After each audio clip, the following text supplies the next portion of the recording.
temos como nossos objetivos justamente promover eventos acessíveis para toda a comunidade acadêmica. E é com muita satisfação que anunciamos mais um evento do nosso ciclo de debate sobre reforma tributária, com o professor Gustavo Poliagão, lecionar sobre o tema Reforma Tributária, Avanços e Retrocessos. Bom, gostaria de começar agradecendo a presença de todos e de uma forma muito especial do nosso professor convidado. O professor Gustavo Poliagão, ele é presidente nacional do Centro de Estudos da Sociedade de Advogados César. Ele é presidente honorário da Associação Brasileira de Direito Financeiro, a ABDF. Ele é vice-presidente do Fórum Permanente de Direito Tributário da Escola de Magistratura do Rio de Janeiro, membro de diversos conselhos institucionais, professor na pós-graduação em Direito Tributário da FGV e sócio fundador do escritório do Brigadão Duque Estrada Advogados. É uma grande honra falar com vocês. Bom, aproveito também para agradecer e apresentar os demais professores da mesa, que além de grandes parceiros da LAPT, são referências no direito tributário. Bom, o professor Flávio Bernardes, doutor e mestre em Direito Tributário pela FGV, procurador do município de Belo Horizonte, professor dos programas de pós-graduação em Direito da Minas e da FGV, além de advogado e sócio Bernardes e advogados associados. Professor Walter Lobato, mestre e doutor em Direito Tributário pela FGV, sócio do escritório Sacha Calmon e Isabel Termes, advogados associados. Professor de Direito Financeiro e Tributário dos cursos de Direito e Ciência do Estado da FGV, coordenador da revista de Direito Tributário Fórum da TDT, presidente honorário da TDT e ex-diretor-geral da Escola Superior de Advocacia. E também compõe na mesa a professora Nova Batista Júnior, membro e doutor em Direito Tributário pela FGV, sócio do escritório Coimbra Chaves Batista Advogados, ex-procurador-chefe da DIV, procurador regional do Estado, diretor do Centro de Estudos da GE e professor associado de Direito Tributário e Financeiro, graduação, mestrado e doutorado também da FGV. Bom, agradeço imensamente a presença de todos vocês, de todos que nos acompanham. Tenho certeza que será um debate muito rico. E passo então a palavra para o professor Gustavo Poliagão, que pode dar a explicação.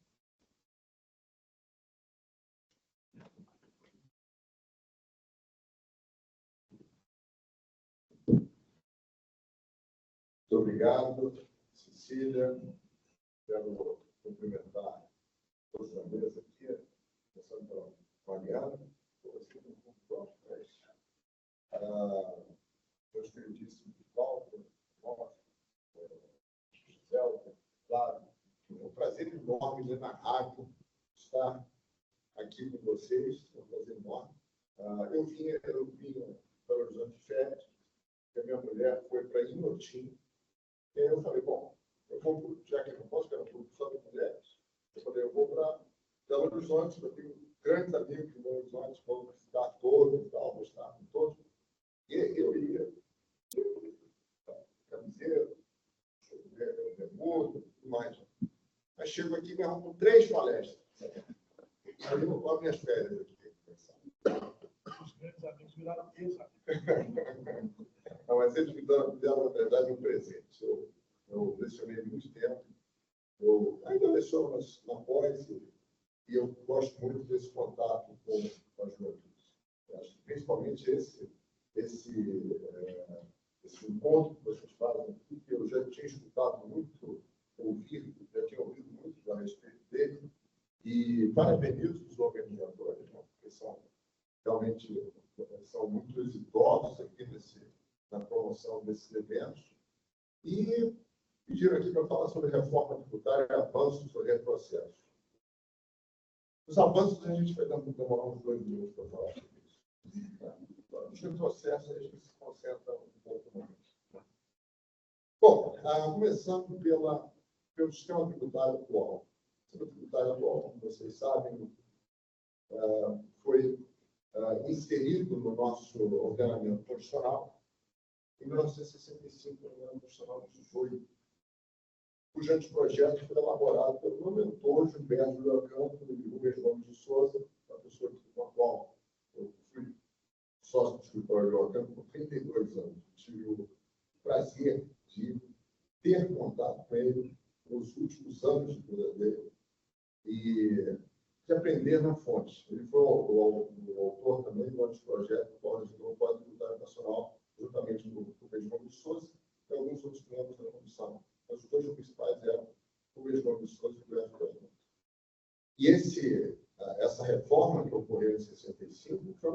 de fato, não foi uma reforma como essa que você está vendo. Foi uma reforma que tratou de todo o sistema tributário. Renda, patrimônio, consumo, tudo. Aqui não, aqui a gente está fatiando essas reformas. E o que nós estamos vendo ocorrer é uma sobre-oneração incrível, justamente em função de que mexem aqui, aumentam, e depois mexem lá, aumentam, depois você vê. Você tem um conjunto de tributação, uma carga tributária que é assustadora. Mas sobre o sistema da Constituição 18, da Emenda Constitucional 18, 65, ainda, a Constituição anterior, ela, a Constituição de 46, trouxe um progresso enorme no que diz respeito à tributação. Não havia normas constitucionais a respeito do direito tributário, não havia normas constitucionalmente, havia normas, leis esparsas que tratavam da tributação. E a normatividade havia surgido na Europa, ela foi trazida pelo direito brasileiro, para a IPI, CMS, já tinha o consumo, mas ainda era legislação internacional. Foi um avanço. Só que o sistema foi se deteriorando com o tempo. Ele se transformou nesse caos. E eu acho que o único consenso que existe em quem debate a reforma tributária é que o que nós vivemos hoje em dia é um caos. Acho que ninguém duvida disso. Todos querem reforma tributária. Eu mesmo queria reforma tributária e, aliás, eu era chamado pelo CECIP, que foi o órgão que criou a PEC 45, criou o projeto.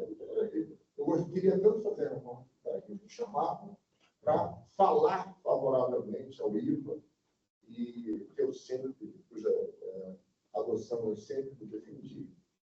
Só que quando veio o projeto assim, eu escuto errado. Isso não vai dar certo. Eram tantos os defeitos que aí eu parei de defender.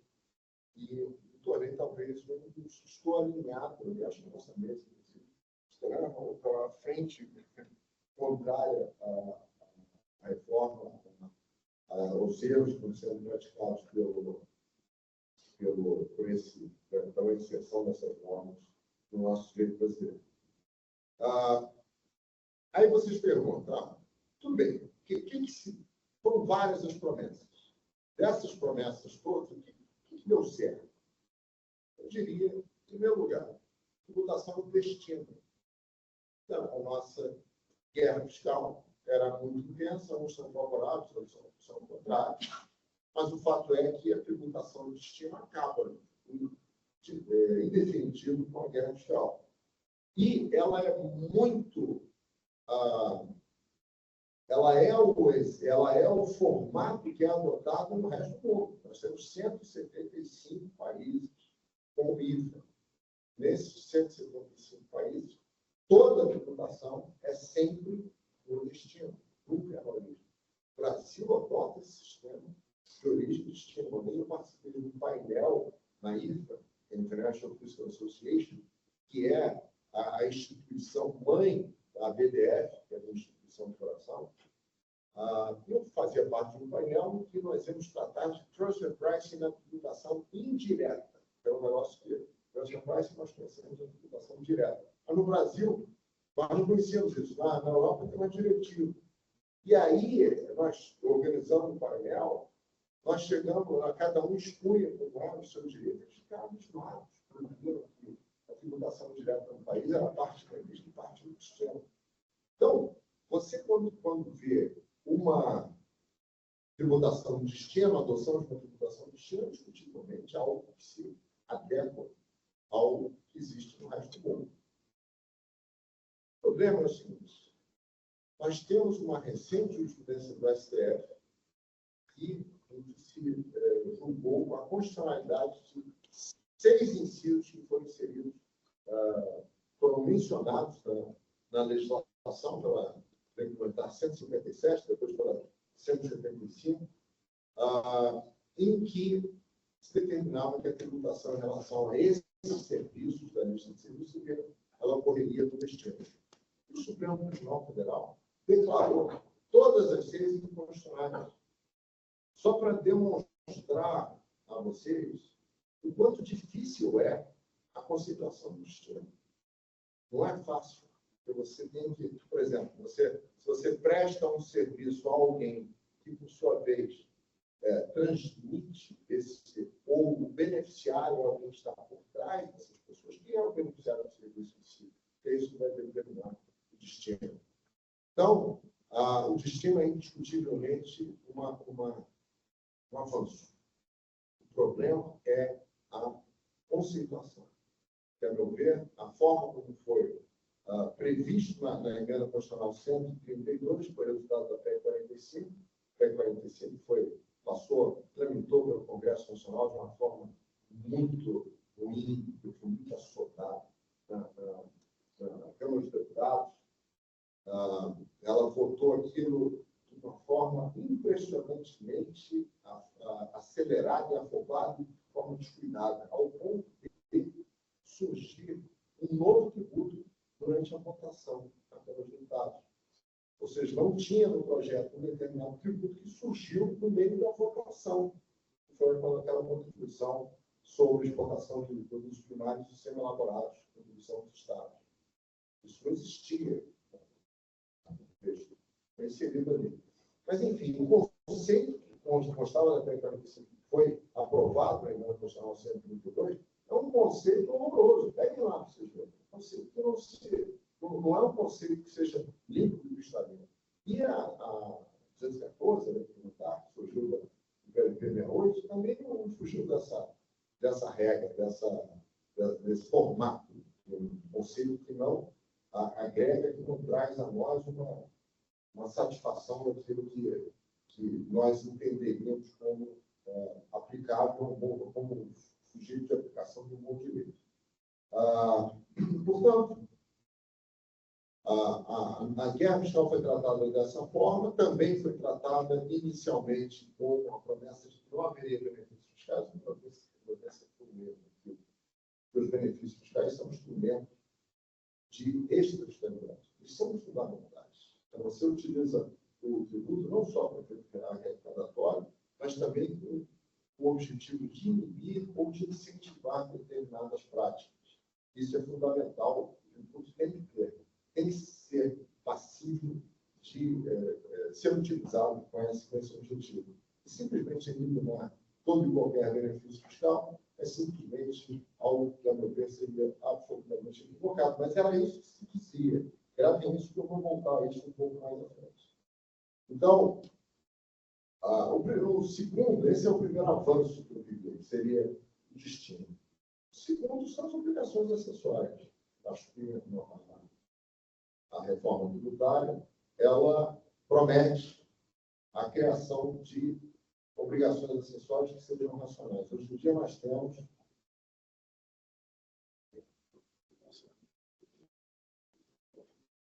tudo bem errado. Hoje em dia nós temos uma obrigações acessórias que transformam a vida dos consumidores em caos. Existem empresas multinacionais que têm departamentos de 60 pessoas só para cuidar de obrigações acessórias. Isso cria um compliance que é incompatível com um país que quer, de alguma forma, apresentar algum progresso no que diz respeito ao exercício das suas atividades econômicas, tá? Porque todas elas são objeto desse acordo, dessas obrigações acessórias que acabam fazendo com que a vida dos consumidores seja um desastre. Agora, obviamente, que isso vai depender da forma como vem a regulamentação. Isso que temos aí. Então, a promessa é de que haverá uma centralização das obrigações acessórias de uma forma mais racional. Esperamos que, se isso ocorrer, sem dúvida, será um avanço. Um outro avanço também que eu vejo foi a menção aos princípios que regerão as relações jurídico-tributárias entre contribuintes e fisco.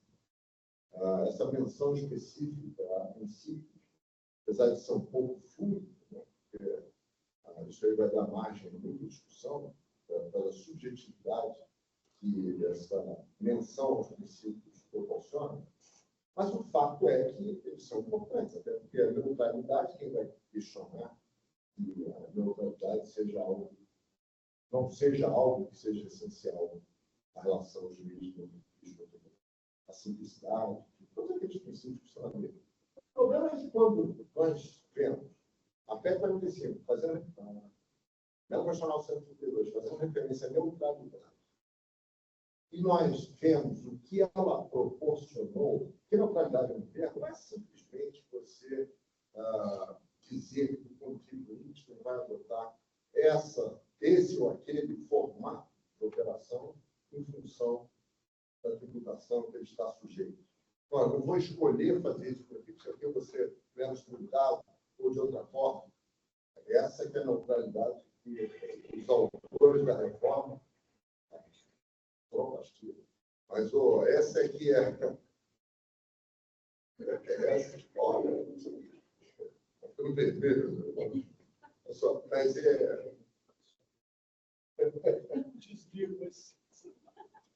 mas mas a neutralidade não é só isso. A neutralidade também decorre do fato da imposição das novas regras. Você não vai poder ter setores que sejam sobre-onerados em prol de outros.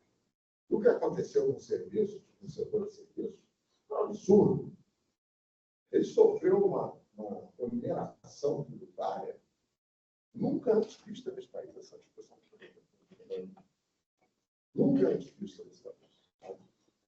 Porque por que isso? Porque se nós temos um tributo não cumulativo, nós necessariamente temos uma alíquota maior. Me lembro muito bem do Alcide Jorge Costa, quando o Paulo Aires fez uma pergunta a ele, professor, o que o senhor acha que é melhor, tributo cumulativo ou não cumulativo? E o Alcide Jorge Costa, na sua simplicidade, disse, depende da alíquota. Então, se nós formos ver o PIS e COFINS, ambos são tributados a 3,65 cumulativo. Quanto no não cumulativo? 9,25. Por que isso? Porque exatamente existe uma cadeia, existe a possibilidade de você se utilizar de crédito relativo ao imposto que foi recolhido nas fases anteriores da cadeia. Isso faz com que a alíquota seja maior. Agora, os serviços ficaram o pior dos mundos. Uma alíquota gigantesca e sem ter do que se candidatar. Não é que não tem direito a crédito. Não tem do que se candidatar. Pode, um escritório de advocacia, o que nós vamos nos acreditar? Houve alguns pleitos no sentido de que a folha de salário deveria gerar um crédito presumido e tal, mas, obviamente, isso foi descartado, porque isso não era compatível com o pensamento e com o que defendia o CECIF.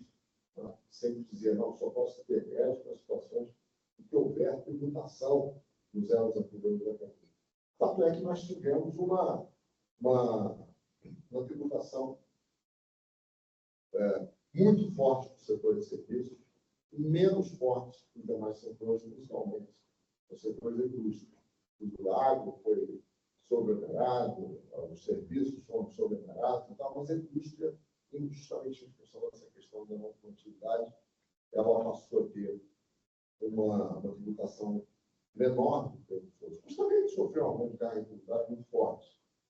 As sociedades profissionais, quando na aprovação da PEC 45 na Câmara dos Deputados, até então, a nossa intervenção nas discussões do Congresso Nacional, nos debates, era sempre no sentido de discutir questões relativas à não compatibilidade. Por exemplo, em relação à não compatibilidade, o que se prometia era uma não compatibilidade ampla e restrita, que abrangeria todos os tipos de créditos, não só aqueles créditos relativos às mercadorias que são adquiridas para serem revendidas, chamado crédito físico, como também aquele crédito financeiro, relativo à aquisição de bens de ativo, bens de uso e consumo da empresa. Sempre se dizer, não, você não vai ter. A grande discussão que houve, os créditos financeiros poderiam existir ou não. E, pela conceituação que tinha na Constituição Federal, o Supremo Tribunal Federal veio e disse: esse conceito que está aí só abrange crédito físico.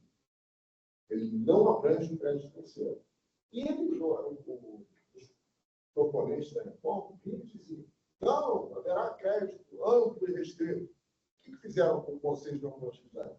Pegaram aquele conceito que existe na Constituição atual e replicaram. Agora, se vão replicar o conceito, o Supremo Tribunal Federal já tem opinião quanto a isso. Esse conceito não abrange os créditos financeiros, ponto final. Então, nós discutimos isso. Tivemos vários debates sucessivos. Eu cheguei ao sucessivo com o grupo do professor Eduardo, que a gente demonstrou isso. Eu cheguei a sugerir um texto. E eles acataram isso. Mas eu vou falar disso daqui a pouco, porque eu quero mostrar para vocês. Nessa fase inicial, até 45, nós não discutimos nenhuma tributação diferenciada dos escritórios de advocacia, né, das sociedades profissionais. Não? Porque, já que a ideia era que não houvesse nenhum benefício fiscal, não iríamos nós discutir que a nossa tributação fosse diferente. Só que quando a PEC 45 foi aprovada na Câmara dos Deputados, a inserção de regimes diferenciados, específicos e favorecidos do BNDES. Usar penal, preço de imposto, microempresa e tal, para a Constituição da saída disso. Mas os regimes diferenciados e específicos, esses não. A ideia não era que não poderia existir nenhuma diferenciação de tributação entre vários setores, e agora surge a lista enorme que existe lá no artigo 9 da Lei Complementar 214. Se é para ser isso, então as sociedades profissionais têm que ser a primeira da fila, porque esse benefício de tributação profissional, esse regime específico de tributação, da tributação fixa das sociedades profissionais, do ISS das sociedades profissionais, é fixa. Tem uma razão para isso. Surgiu lá nos anos 60, pelo próprio Rubens Gomes de Souza, não porque é um disse o Rubens Gomes de Souza que disse isso. O ISS ele tem que ser fixo, porque os autônomos, se forem tributados de forma percentual sobre os seus rendimentos, você terá criado um imposto de renda municipal travestido de ISS. Por isso não pode existir. E aí, quando surgiu a discussão das sociedades profissionais, eles disseram o seguinte: olha, as sociedades profissionais, a responsabilidade do sócio é pessoal. Então, a sociedade profissional nada mais é do que um aglomerado de autônomos. Então, eles têm que ser tributados com a mesma forma fixa. E já tentaram perguntar isso? Todos os direitos não. A Constituição Federal de 88, dizendo que isso era isenção econômica, que não poderia existir. Depois, a Lei Complementar 136, tentaram inserir uma revogação expressa, foi retirada o único dispositivo do Decreto-Lei 468 não foi revogado pela dessa tributação fixa. Depois, a mesma coisa com vários projetos de lei no meio do caminho, com o projeto de lei da Lei Complementar 157, 175. Depois veio aquele julgamento do Supremo Tribunal Federal, foi 7-1. Eu me orgulho muito disso, que eu fiz a sustentação oral. E aquilo retira, normalmente, algo que ocorreu neste Estado. Foi 7-1 para a cidadania. E até então, aquilo lá marcava a minha, tirava minhas noites de sono. Hoje em dia, eu lembro 7-1, não me lembro mais do jogo, eu me lembro da decisão do Supremo. Foi 7-1 dizendo que, ó, se considerar a natureza empresarial como descaracterizadora da sociedade, isso não vale nada, pelo Supremo disse, mas agora as PJ estão fazendo essa discussão. Enfim, isso era o ISS, mas há 55 anos que isso existia dessa forma.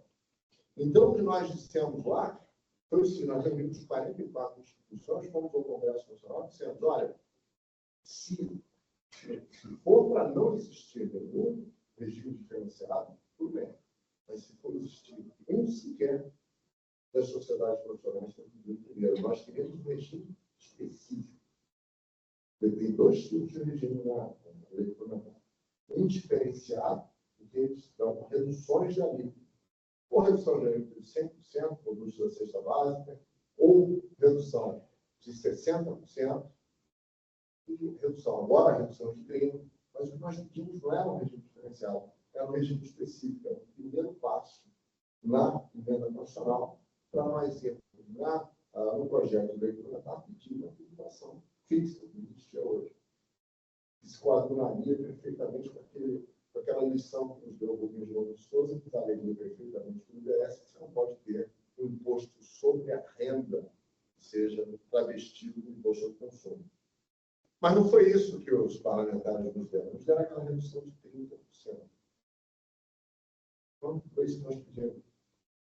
Nós temos especificidades que devem ser atendidas, e não queremos ver um favor fiscal. Agora, se vale a 30%, deveria ter dado 60%. Se vocês forem ver, a redução de 30% é das sociedades profissionais. Quem é sujeito às reduções de 60%? Saúde, louvável, essencial. Jornalismo. Jornalismo tem essa essencialidade toda que justifique ele ter uma redução de 60% mais de 30%. Jornalismo é importante para a democracia. A democracia também. Eles defendem a manifestação, a livre manifestação, enfim, a liberdade de exercício de discurso, seja lá de que natureza for. A liberdade da imprensa é muito forte, é muito necessária a qualquer estrutura estatal. Mas quem garante isso? Os advogados. Que artigo da Constituição dá ao jornalismo a importância que o artigo 133 da Constituição dá à advocacia? A advocacia, no artigo 133, é um órgão absolutamente essencial à administração de um poder da República, que é o Poder Judiciário. Então, é algo que, no futuro, a gente pensar para fazer em relação a isso, se a gente vai discutir isso no legislativo, tentando mudar essa regra, ou se vai ser no judiciário, tentando, de alguma forma, fazer com que essa diferença seja, de alguma forma, aniquilada. Tá? Mas,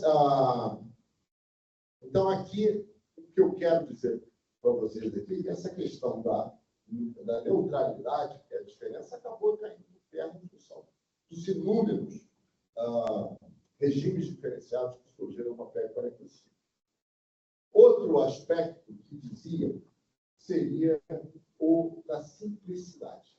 E aí a gente já começa a migrar nos retrocessos. Quando a proposta de reforma tributária surgiu, em que moldes ela era feita? No sentido de que nós vamos substituir 5 tributos por 1. Né? PI, ICMS, ISS, PIS, COFINS, pelo IBS. Então, somente isso. Isso sempre disseram, não, isso é o que existe no resto do mundo. Existe no resto do mundo.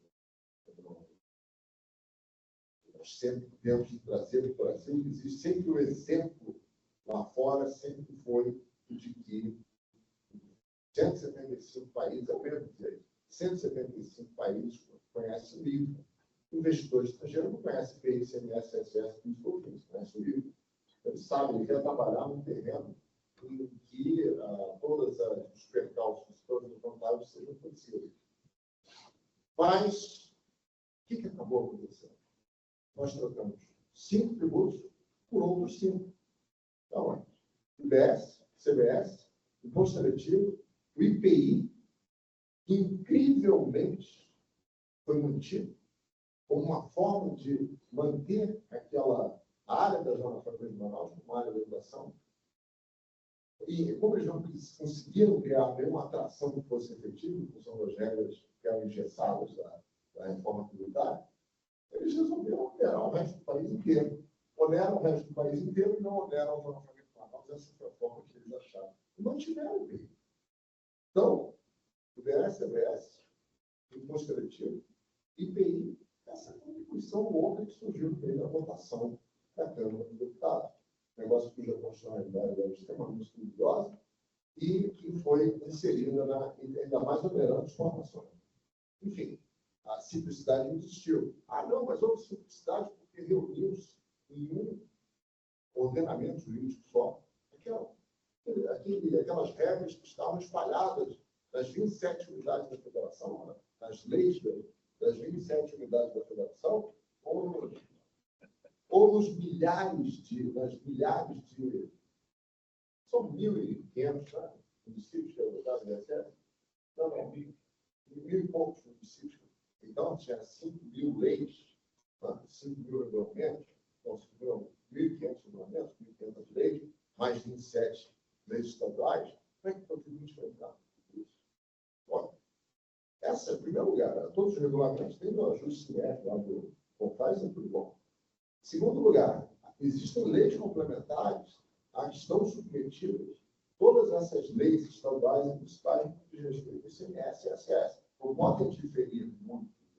Portanto, os contribuintes sabem, podem ir ver na legislação lá se existe uma diferença. Mas não é que não, nós vamos ter que examinar milhares de leis. Não. Sabe mais ou menos como é que é. Mas tudo bem. Centralizar isso é bom? É bom. Mas o que eles fizeram? Veio a emenda constitucional 132, uma emenda gigantesca, falava-se tanto que irão se reduzir os dispositivos, mas uma emenda constitucional que trouxe dispositivos às centenas. Tá? Aí nós fomos para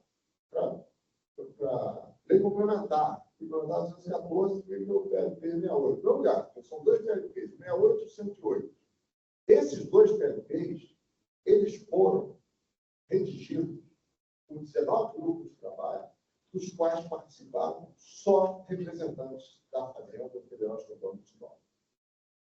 Então, as raposas se reuniram, os galinheiros que tinham, que vai pagar a conta no final do dia, esses que não participaram, as raposas se reuniram e fizeram um projeto. O que fizeram? Fizeram os dois projetos. Pegaram os regulamentos do ICMS, jogaram para dentro. Com todas aquelas complexidades absurdas, pegaram o regulamento do PI e jogaram lá dentro também. Um projeto totalmente enviesado. Totalmente enviesado. Aí você me dizia, não, os contribuintes vão poder, depois, quando chegar o projeto do Congresso Nacional, vão poder se manifestar. É fato.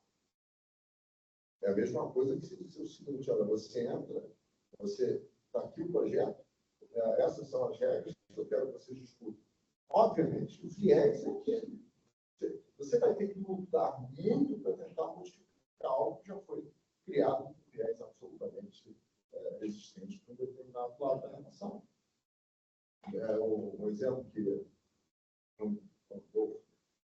Rafael, ele dava, que achava muito bom, vou falar do 7-1 novamente. Se você está perdendo 7-1, você entra com 40 minutos, 50, para tentar ganhar o jogo. Porque o processo só está indo para aquele formato que foi feito pelos 19 grupos de trabalho. O que resultou isso? Uma lei implementar tem 500 artigos, não são só 500. Se a gente pegar os artigos, a gente vai ver que são vários itens, vários incisos, vários parágrafos, várias alíneas. Ou seja, cada artigo se multiplica em vários outros. Então, uma lei gigantesca, difícil, mal escrita. Alguns dispositivos ininteligíveis. Ininteligíveis. Eu cheguei no lei contra a posição, ideia. Todo mundo dizia a mesma coisa. Eu tinha ali um representante do contribuinte que dizia, isso aqui está errado, está equivocado. Isso aqui não é para ser assim. Não tem regra, não estou nem falando do método, estou falando da forma dele. Então, simplicidade, nós não tivemos de jeito nenhum. Aí veio a questão da não compatibilidade. Não compatibilidade, como eu disse a vocês, ela era ampla e irrestrita. Essa era a promessa que se fazia. Quando chegou o conceito, eles até aumentaram o conceito. Mas foram lá e colocaram o ovo da serpente dentro do conceito. Que era a compatibilidade, será ampla, restrita, crédito para todos os lados e tal, exceto os bens de uso e consumo, definidos no documento. Ali eu vou dizer. Bens de uso e consumo é uma discussão minúscula no que diz respeito ao princípio da compatibilidade. Mas gera um contencioso enorme, porque a conceituação do bem de uso e consumo é muito cuida.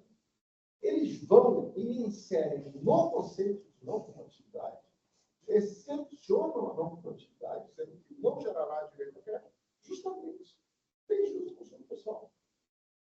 É para gerar crédito, bens de uso e consumo pessoal? Claro que não. Mas isso não é para estar na Constituição Federal. Isso é para estar na lei complementar principalmente. Porque aí veio a conceituação de bens de uso e consumo, ela se tornou necessária. E eles vieram e fizeram essa conceituação da pior forma possível. Primeiro, eles disseram bens de uso e consumo pessoal não gerarão direito a crédito. Tudo bem. Fizeram o que a Constituição mandou. Não deveria estar na Constituição, mas tudo bem. Só que eles deram um passo a mais. E disseram, olha, os bens que sejam disponibilizados gratuitamente, aquelas pessoas que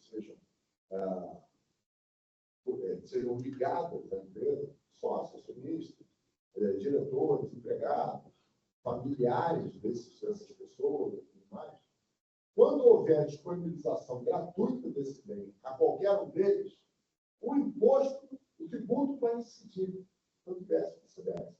Ou seja, não só vedaram o crédito, como criaram uma incidência sem retornar o crédito. Ou seja, porque eu acho na cabeça deles que quer ver o seguinte, olha, eu não vou dar direito a crédito, mas se pagar aqui, você volta a ter direito a crédito. Só que isso não está escrito na lei em momento algum. Eu participei agora de um debate em Trancoso, no Congresso de Atos, em que eu estava debatendo com o procurador e disse, não é assim, desculpa, mas não é assim. Não está escrito isso na lei. Não, mas é assim que é aplicado. Então, falou, então tá bom. Então, nós temos agora uma palestra normativa. Quando for defender meus clientes, eu vou citar o que você está dizendo aqui, como fonte formal de direito. Porque o que está escrito na lei complementar não é isso, definitivo. Então, eles criaram esse absurdo, que é uma afronta à não compatibilidade. Indiscutível. Indiscutível. Você não tem direito a crédito em relação ao imposto incidido antes, e tem um débito aqui, você não aproveita os créditos relativos às incidências anteriores dessa incidência, dessa circulação. E tem um absurdo ainda maior. Eles dizem o seguinte, olha, se o autoconsumo, o que é o autoconsumo? Você tem uma mercadoria ou um serviço que é destinado ao mercado, você vai lá e consome essa mercadoria, já se tentou lá no passado, no governo brasileiro, já se tentou tributar com o ICMS. Você tirou o bem era destinado a dentro. Você foi lá e tirou da prateleira. Quando você consome esse bem, chamado consumo, você tem que pagar ICMS. O Supremo derrubou isso, não é nada. Não, isso é o gosto da situação, isso não tem, isso é inconstitucional. Eles criaram o autoconsumo de novo.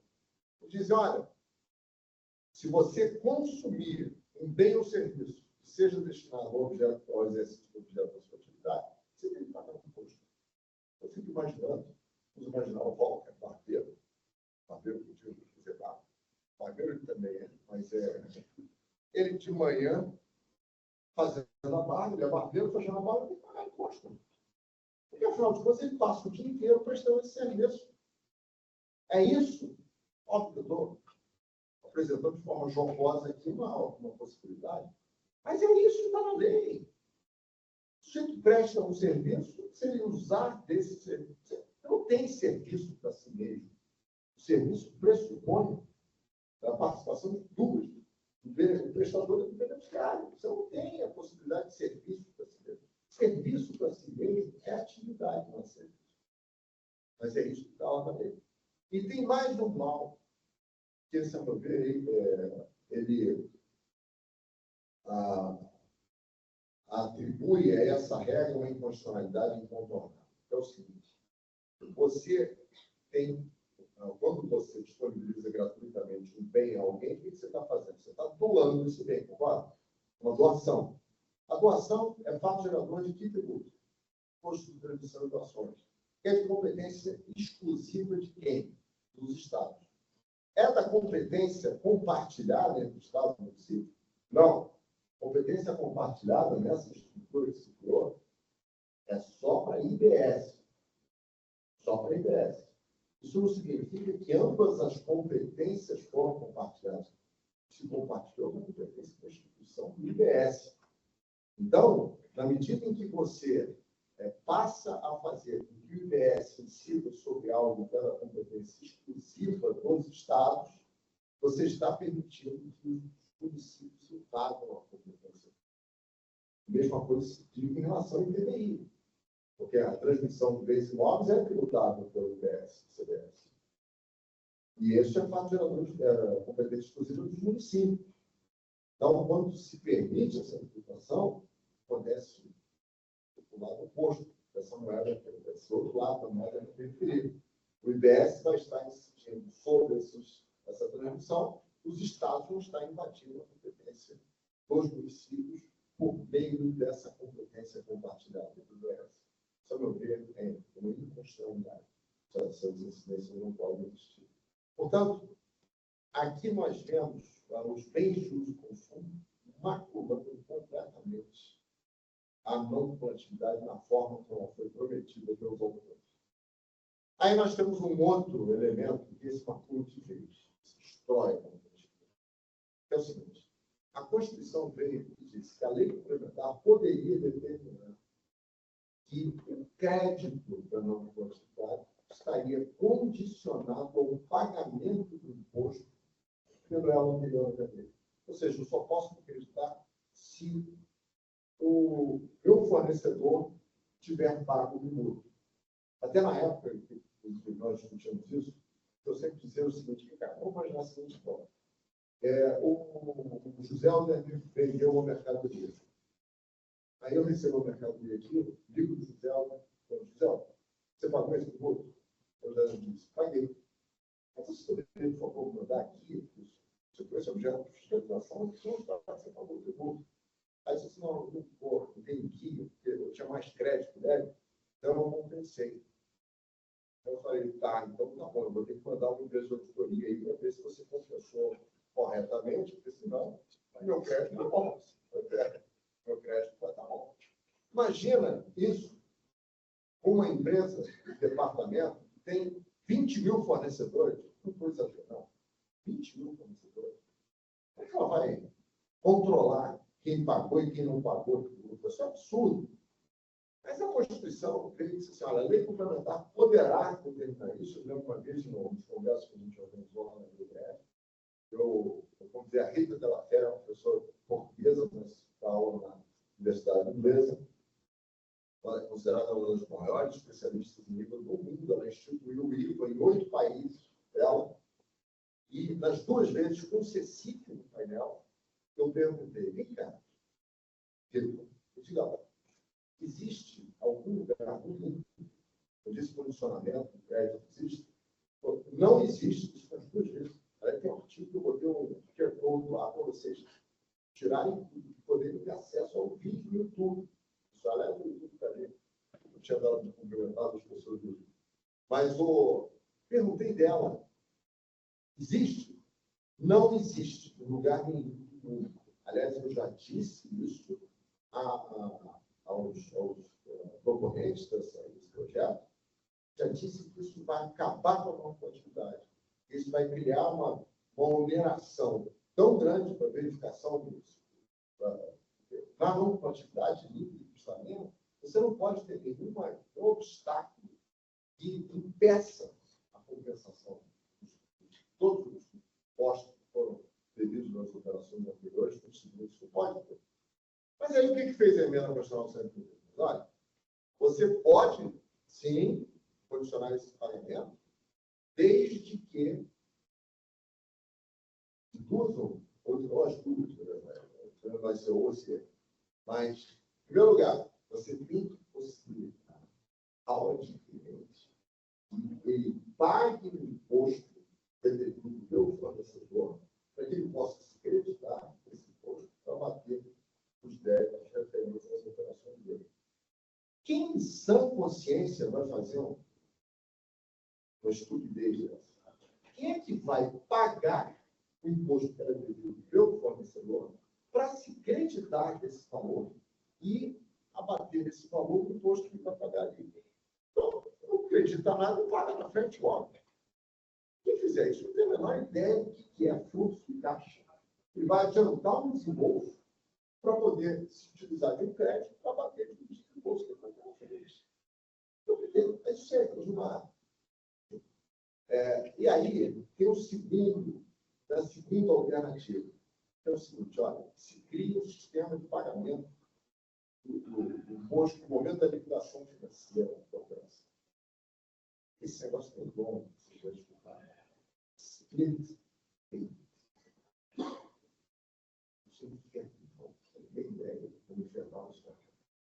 Toda a reforma foi baseada no fato de que nós temos que trazer a experiência internacional para o Brasil. Nós temos que colocar o Brasil em pé de igualdade com o resto do mundo. 175 países com 175 deles sempre teve livro. O livro foi criação da reforma. Ela sempre existiu. Mas nós temos que ter a adoção de um livro. Aí, quando a coisa foi ser discutida, o tema foi ser discutido no Congresso Nacional, os defensores do federalismo, entre eles o Dr. Onofre, disseram, olha, isso aí ferra o federalismo, isso não pode continuar assim. Isso aí tem que... Você não pode ter um IVA federal e os estados e municípios vão simplesmente perder as suas competências, eles não podem exercer mais as suas competências. Isso aí não pode ser assim. E daí surgiu, bom, então vamos para o IVA dual. O IVA dual, ele só existe em 2 países. A Canadá e Índia. Aí um exemplo internacional. Aí vamos para o split payment. O split payment existe em outros países do mundo? Sim. Em outros 13 países. 13 países. 6 dos quais na Europa. 2 desses 6 desistiram da sua adoção. Por quê? Porque a União Europeia encomendou um estudo a Deloitte para que demonstrasse a relação de custo-benefício da aplicação desse sistema. Ela disse que a relação custo-benefício aconselha a extinção desse sistema. Ou, pelo menos, a sua adoção de forma muito restrita. Vários motivos. Complexidade operacional, custo financeiro, não só para o Estado, são bilhões que estão sendo gastos na adoção desse regime no Brasil, mas também para os particulares. Para os particulares que vão se escrever só uma pergunta dos pacientes. O que é o split payment, para quem não conhece? É o seguinte, eu adquiro esse celular aqui do voucher. Entendeu? Eu, quando adquiro esse celular do voucher, eu vou pagar a ele o preço do celular. Então, o preço é pago a ele e tem um split payment.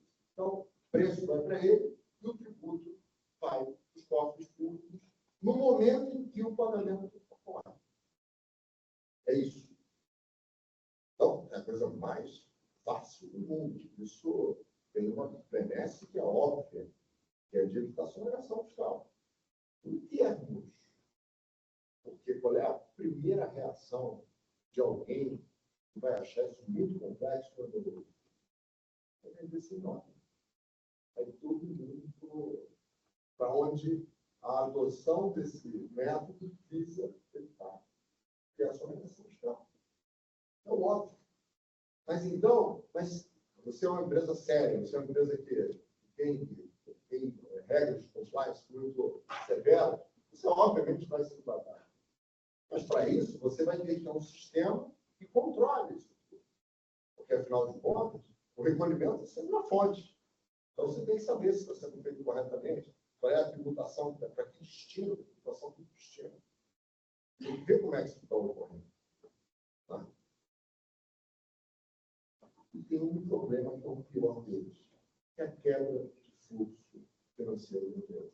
É um jeito daquele cara que paga imposto para o fornecedor, para o solitário, bater o débito dele na operação que foi lá na frente.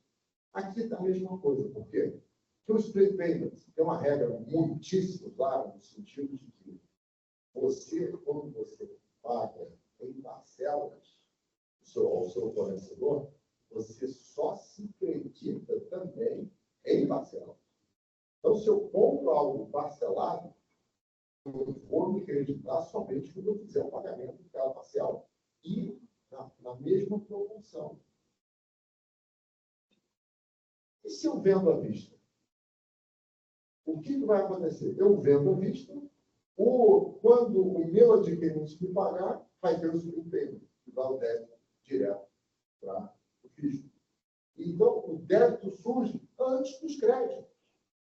Então, eu vou ter que desembolsar aquele valor no momento anterior ao nascimento dos créditos que deveriam ser utilizados para abater esse crédito.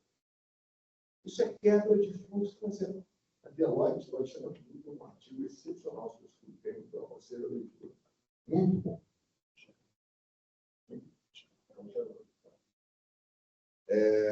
Então, a quebra do fluxo financeiro foi um dos aspectos que levaram a Deloitte a dizer: esqueçam isso.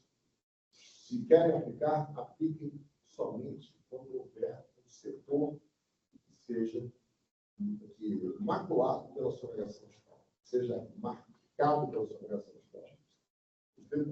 O regime especial do CMS, não tem isso nos devedores normais.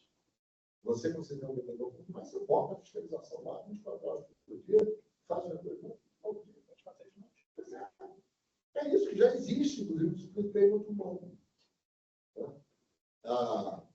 Agora, se é para aplicar, é só para esses setores. E mesmo assim, dentro de um período de tempo. Jamais o tempo todo.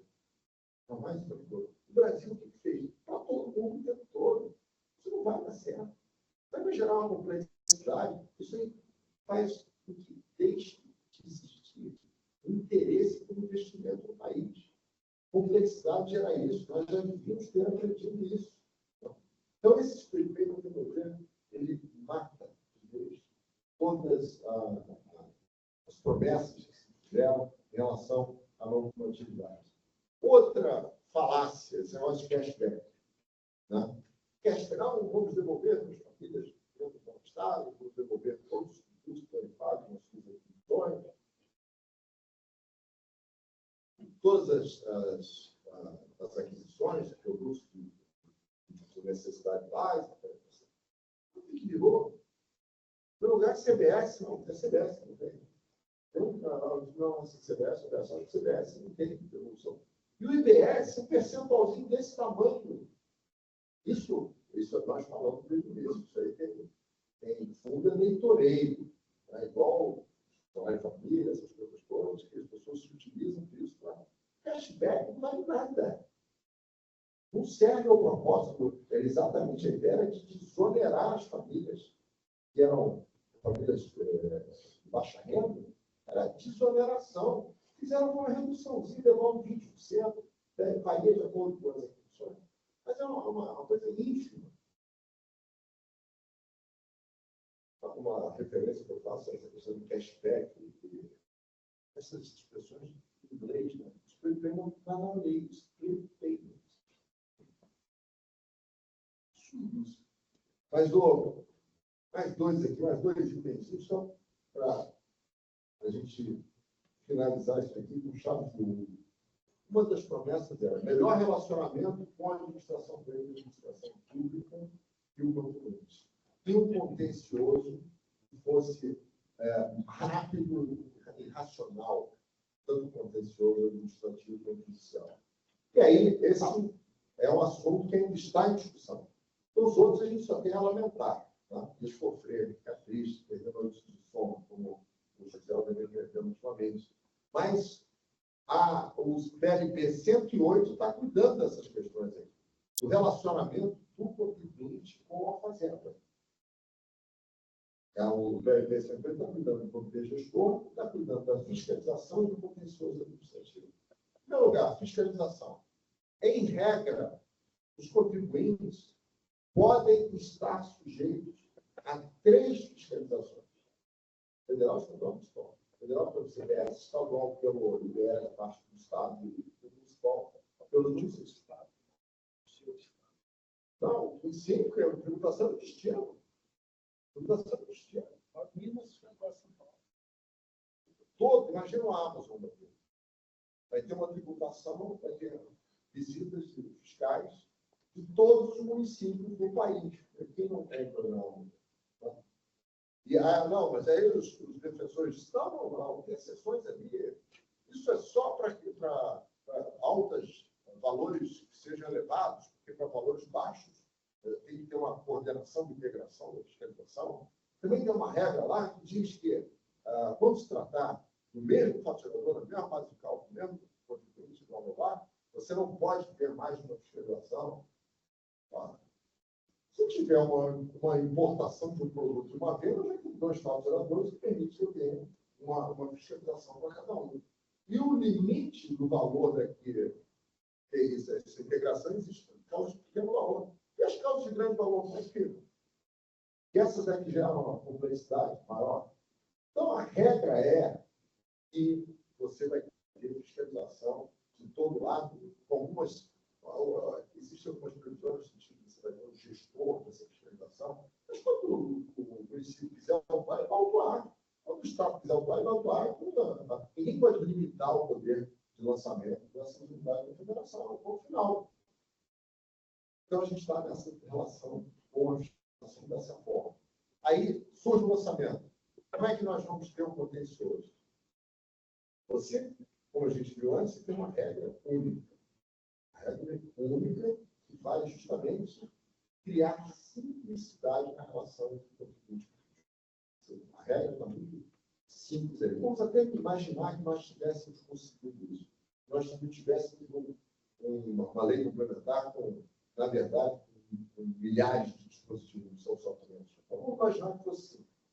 O que adianta eu ter uma regra só se eu vou ter 27 possíveis interpretações diferentes? 27 não. Vamos lá para o federal. Na CBS, a União Federal vai, a fiscalização federal vai poder fazer uma forma, isso vai para trâmite todo, acaba no CARF, e aí você chega a uma decisão sobre o CBS. Em relação ao IBS, o PLP 108 determina que haverá 27 conselhos de contribuintes, tribunais administrativos, a primeira e segunda instância administrativa, elas existirão em cada uma das unidades da federação. A segunda instância paritária, que foi uma conquista, porque eles queriam colocar só representação fiscal nessa segunda instância. Então, eles acabam chegando a uma decisão, a uma interpretação sobre aquele dispositivo que já foi interpretado em nível federal. Está lá esperando. Aí, chega-se, 27, é bem possível, cheguem a interpretações, é bem possível que não falhem, e cheguem a interpretações diferentes. E aí, como é que vai fazer a harmonização disso? Aí você tem uma harmonização que ocorre no âmbito do IBS, de todas essas decisões. Aí você chega, finalmente, daqui a quanto tempo, você chega a uma harmonização do entendimento sobre o IBS. Aí, esse entendimento sobre o IBS é diferente daquele do CBS, do carro que tinha chegado lá atrás. Aí você tem que harmonizar isso. Aí criar um comitê de harmonização, cuja função é de dizer qual regra será, como será interpretada aquela regra, e de forma impositiva a toda a administração, sem a participação dos contribuintes, sem representação dos contribuintes. O órgão não é paritário. É como se fosse o que existia antigamente, era o CIERAR. Existia a Câmara Superior de Recursos Fiscais do CARF, atualmente. Antes dela existia era um recurso ao ministro da Fazenda. Então, você ia brigando na fase administrativa, quando chegava lá no final, você ganhava e a Fazenda recorria para o ministro da Fazenda, que é interessado na causa. Ele ia lá e derrubava a decisão condenada.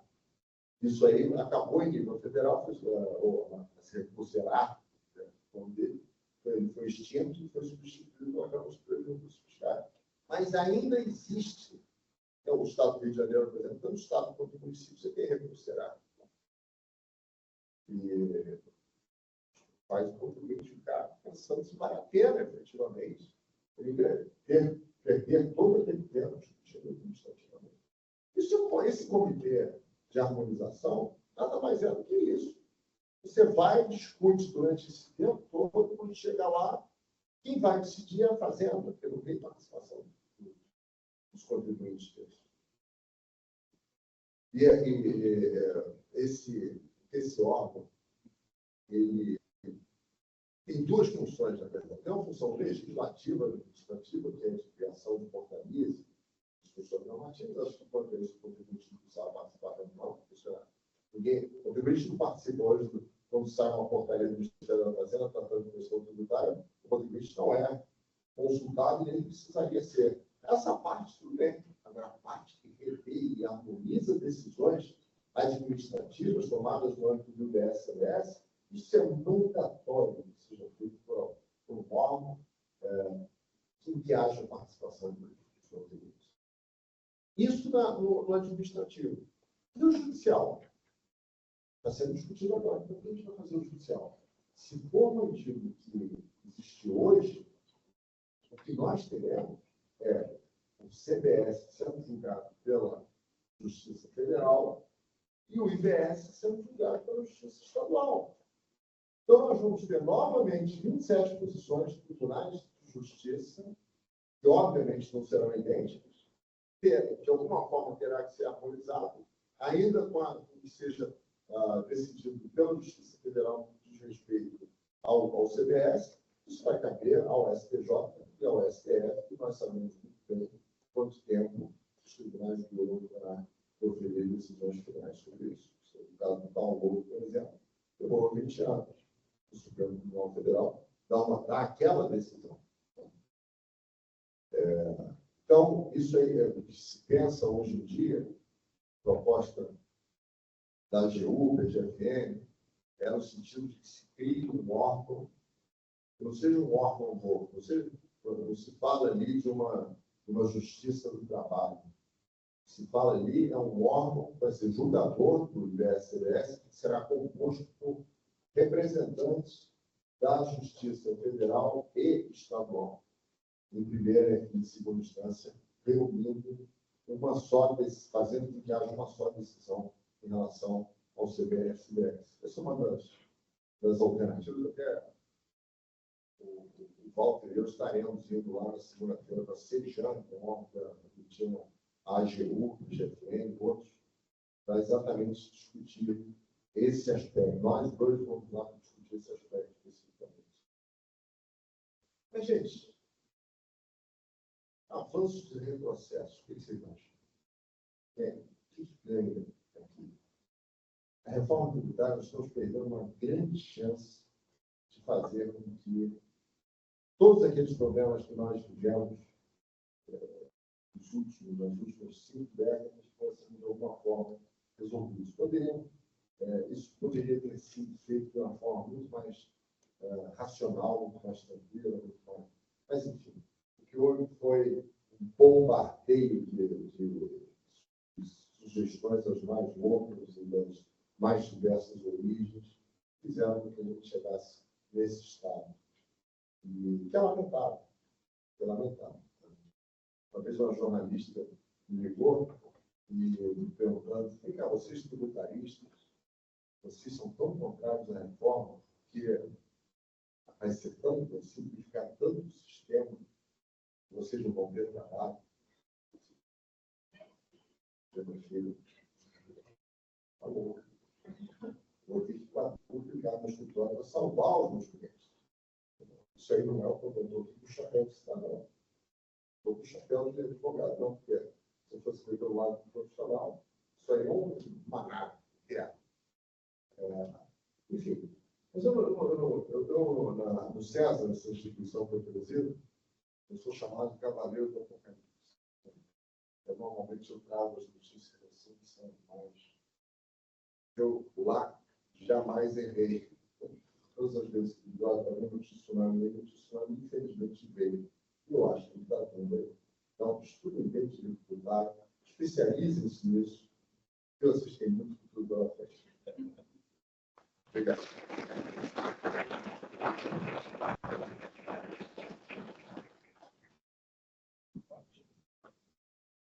Bom, para mim é um grande prazer estar aqui. É a primeira vez que eu venho na LAFT, né, de alguns anos, algumas casas de ex-alunos, umas vagas que eu me engano, mas logo verei. Eu estava, alguns anos atrás, eu jamais vou esquecer disso, estava eu, o meu amigo André Mendes Moreira, né? E nós íamos falando no congresso lá da PRADT, que você que estava, né? E o André falou, putz, eu vou descer o palco. Eu falei, eu também. Mas aí teve um contratempo, um pequeno contratempo lá. Aí nós resolvemos amenizar a fala, né? Eu ia projetar um slide, eu vou contar para vocês qual era o slide. O que a gente queria? Um balanço da África. O que foi feito? Um balanço da África.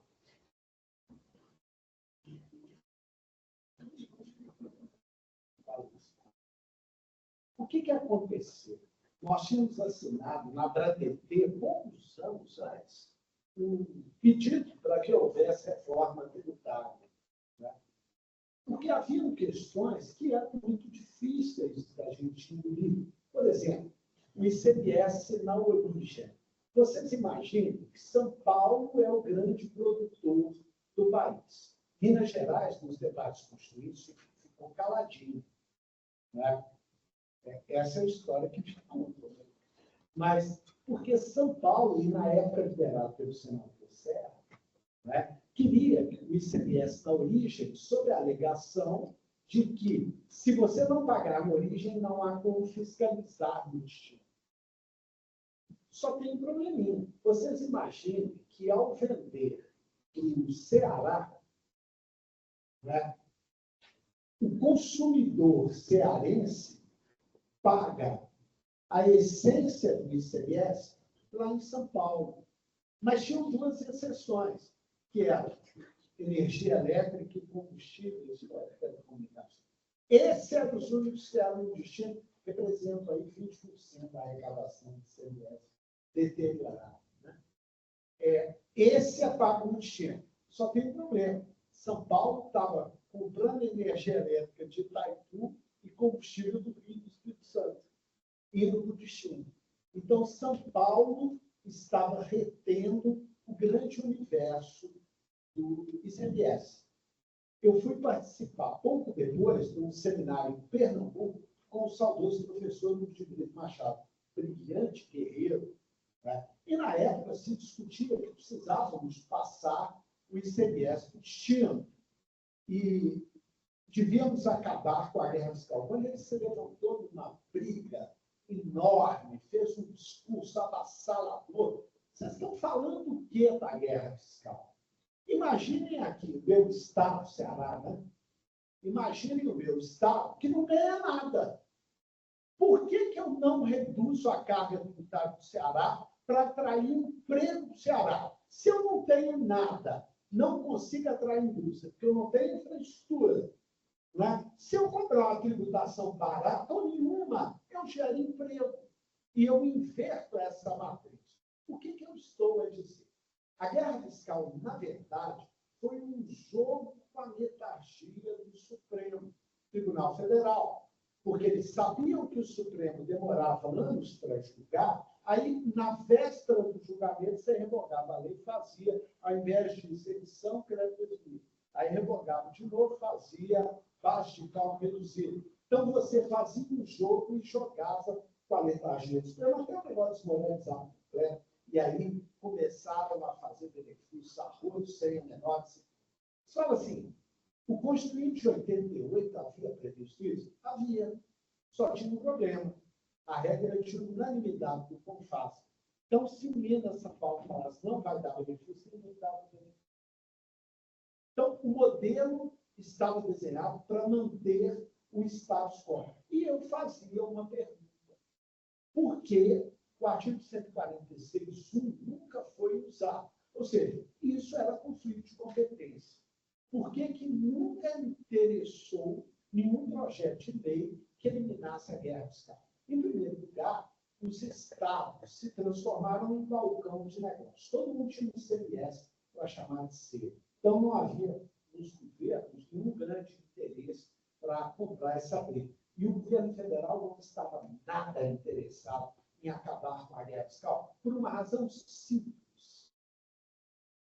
Um tributo que era residual e não significava nada em 1988, o fim social, se transforma depois na PIS/COFINS, que hoje é o principal tributo federal. Houve um crescimento assustador. Eles não podiam criar um tributo sobre o consumo. Fizeram um tributo marcado sobre a receita. Agora, imaginem vocês quando você vê no mercado internacional. Quando um tributo chega, um produto importado vem, você tem de cobrar o ICMS. Se você não cobrar o ICMS, não é igual o negócio das publicidades, se você não cobrar o ICMS, você quebra a indústria nacional, que o nacional pagou, como é que o importado não vai pagar? Como que você faz isso com isso? Você vai olhar a receita na China, aí começaram a fazer simulacros cheios de distorções, e quando eu era advogado-geral do Estado, eu participei de um debate onde havia um interesse enorme da União em acabar com o PIS/COFINS e transformar no imposto sobre consumo. O grande projeto, há 8 anos atrás, da União, era transformar o PIS/COFINS no imposto sobre consumo. Ou seja, se o ICMS for detonado, ótimo, porque abria espaço para poder entrar com um novo tributo sobre o consumo. Que a tributação sobre o consumo ela é uma delícia. Você dilui na cadeia, todo mundo paga um pouquinho, só que o consumidor final paga o preço, paga o pato, né? E o tributo é pago em volume maior, sem doer tanto. Que você dilui, e no jogo da não cumulatividade, você repercute no consumidor final, ele proporciona uma possibilidade, um potencial de arrecadação muito maior do que os demais. Então, não havia o menor interesse em evitar a guerra fiscal, mas havia um grande interesse de criar o que veio se tornar a CBS. Nós vamos ter o maior IVA do mundo. Vai ser em torno de 28%, 29%. Aí me disseram que é por causa dos regimes especiais, aquele dia lá que a gente estava debatendo, que estupidez, tira a CBS que você vai ver se ele vai ficar tão alto. É porque enfiaram o PIS/COFINS, maldito PIS/COFINS, dentro desse novo tributo, que, na verdade, igual o PIS/COFINS são dois tributos, vai ter IBS e CBS, que vai ser um tributo só. Enquanto isso, havia um outro trabalho sendo feito insidiosamente. Assim que a Constituição foi feita, o imposto de renda para compensar os estados do jogo federativo, eles não dariam conta das atribuições constitucionais. Isso era patente, né? Eles não dariam conta. Bom, na Constituição, botaram, na época, 47%, 48%, depois chega a 50% do imposto de renda, partilharam com os entes menores. O que vai acontecer meses depois? Criam uma CSLL, que é um imposto de renda fake. Só que fizeram o maior golpe da história. Isso está na exposição de motivos. A DPF 1217, professor Rafael. Rebaixa o imposto de renda em 5%, cria a CSLL com 12%, só que nos 5% aqui levou 50% dos estados e municípios. Ou seja, hoje a União já acumula 67,5% de tudo que se arrecada no país. E repassa alguma coisinha, vai ficar lá nos 50 e tantos a receita. Agora, nós temos um problema grave. Se você olhar o orçamento dos estados, e isso o índice vem, 90% dos gastos é com educação, saúde e segurança. O SUS, 60% do SUS era aporte da União quando o SUS foi criado. Hoje já está menos de 35%. aportes. Educação. Cara, educação, mais de 80% dos gastos são dos estados. Eu estou falando, é quase 90%. Segurança, quase tudo é dos estados. Polícia Federal significa nada. Você imagina que Polícia Militar, Polícia Civil e Sistema Prisional são os gastos de segurança. Então, os principais gastos do Estado Democrático de Direito é educação, saúde e segurança. Então, peraí, os gastos ficam com os estados e municípios e a receita fica com a União? É isso? Vocês acham que não acontecem repasses? Acontece. Só que eles são voluntários. Esse hábito, nós temos a Dilma visita a Minas Gerais, dá de presente um anelzinho rodoviário, o outro visita, dá um metrozinho, vai lá no Rio, dá um anelzinho para cá, uma rodovia para lá, um negócio, e toma transferências voluntárias. O que é o resultado dessa? Aí, no fim da história, para acabar de arrebentar com tudo, inventa um orçamento secreto. Que aí acabou de arrebentar. O que nós temos? O princípio federativo, e é aí que entrava a minha discussão, que eu fui debater uma vez com uma professora amiga querida e tal, e ela, no final do negócio, falou: eu não estou entendendo o que você está falando. Eu falei: você me desculpa. Eu não soube explicar. Eu estava falando, isso. O que aconteceu nesse país? O país foi projetado para nós termos, né, uma união com letra minúscula. União, observem que é escrito com letra minúscula. A união dos estados federados com letra minúscula. E isso não é erro de impressão dos estados federados, porque havia uma ideia de descentralização de poder diferente. Porque esses países que o Brigadão fala, tem 5 milhões de habitantes, 10 milhões de habitantes, 20 milhões de habitantes. Nós temos, Minas Gerais, tem 25 milhões de habitantes. A ideia era criar sistemas com normas gerais que apenas traçassem o geral. Esse negócio de regulamento de Minas, São Paulo, é uma bobagem hoje isso. Isso é uma bobagem, não era diferença na essência nenhuma. Isso era mentira. Não é? Eu nunca li o regulamento do Ceará, já tive causa do Ceará, Pernambuco, Rio de Janeiro. Isso não muda nada. Você consulta ali mais ou menos aquele detalhe e resolve a diferença. Isso não é problema. Não é? Se você tiver uma boa lei complementar, mas houve uma captura do que é poder no Estado. O poder do ente federal é o poder legitimante, o Estado de Direito, o poder é o poder das leis. A Assembleia Legislativa, hoje, vai servir para a mão da rua. Não há mais poder descentralizado nesse país. E nós ficamos à mercê de amanhã chegar mais um dos vários populistas de plantão e transformar essa porcaria numa ditadura. Ele vai ter nas mãos todo o poder, todo o dinheiro. Tem um autor da minha preferência, que chama Joseph Haas. Ele fala que liberdade é autonomia. Eu brincava, Larissa conhece a história, eu brincava assim, minha filha é super dupetuda, porque eu só tenho fama de bravo, fama de tutão e tal. Mal sabem eles como minha mulher e minha filha me tratam. Né? Aí ela virou: pai, fiz 18 anos, não venha me falar nada, eu vou chegar 4 horas da manhã, porque eu já sou maior de idade, e não me impõe horário. Tá bom? Tá bom, filho. Sim, senhora. Tá bom. O senhor podia me dar o dinheiro para a festa? Não.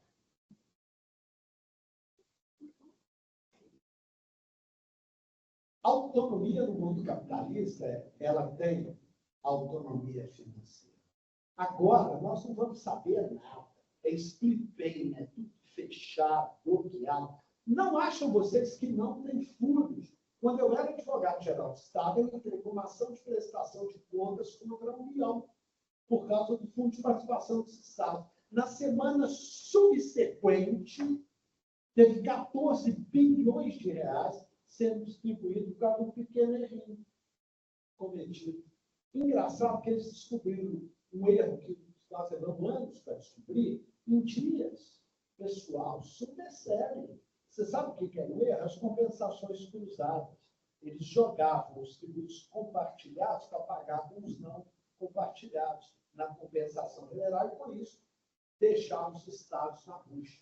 Né? E isso daí acontece em estados, municípios e tal.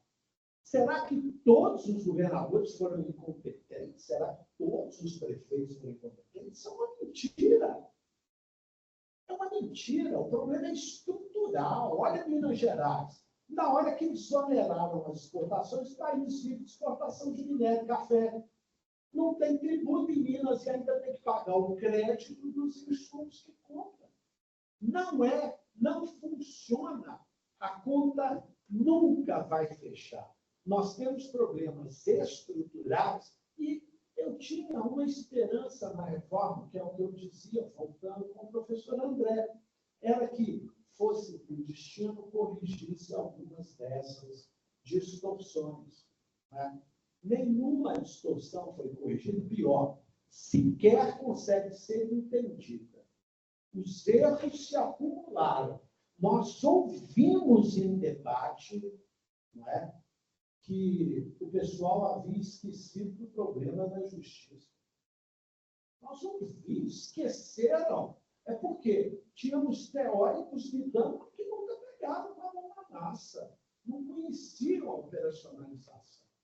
Não é? Nós vamos ter problema de justiça estadual, federal, justiça administrativa. Você imagina o problema do jogo fiscal, quem vai fiscalizar quem e como, entendeu? Eu definitivamente não acredito nas contas do Tesouro Federal e provo por que eu não acredito. Tanto que eu não acredito, eu entrei com a ação de prestação de contas, essa ação nunca foi julgada, mas aumentava violentamente com a participação do Estado. Não é? Um dia desse eu resolvi meter uma ação popular no caso da CSLL. Não restava mais opção. Você sabe por quê? O Estado que mete uma ação popular é perseguido na transferência de receitos originários. Ou seja, a partir do momento que você quebrou a autonomia, tudo pode acontecer.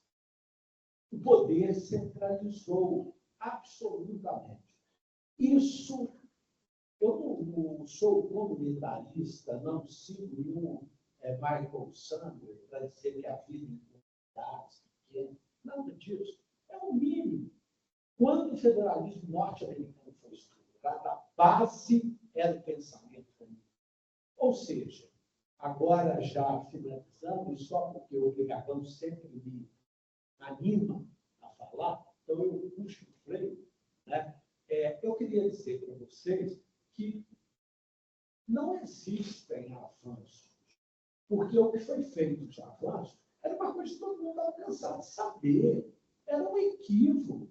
Não cumulatividade. Não cumulatividade, a regra é óbvia na Constituição. O problema é que pressão, o Supremo acabou cedendo e deixou o crédito financeiro, que é um absurdo, uma decisão absurda. Então, foram uma coleção de erros que foram erodindo o sistema tributário e transformando numa coisa pior. O que há é uma tentativa de corrigir alguns erros, mas introduzindo uma série de novas distorções que esse preço eu não queria pagar.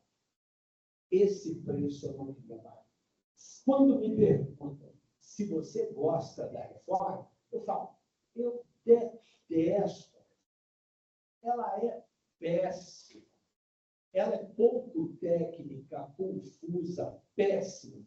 E também, há poucos dias atrás, eu estava num debate ao lado do coordenado pelo Brigagão, quando, de repente, falou assim, não centralizou, não. Aí eu olhei para o lado e pensei, estou eu aqui discutindo imposto sobre consumo com o auditor da Receita Federal e ele me disse que não centralizou poderes. Federalismo não é só um desenho que se estuda, é um mecanismo mais eficaz de separação de poder. E a única é a separação vertical. E a única forma de evitar a tirania é separando poderes, deixando poder. Esse preço, eu não tenho dúvidas de que amanhã nós vamos falar. Muito obrigado pela atenção de vocês.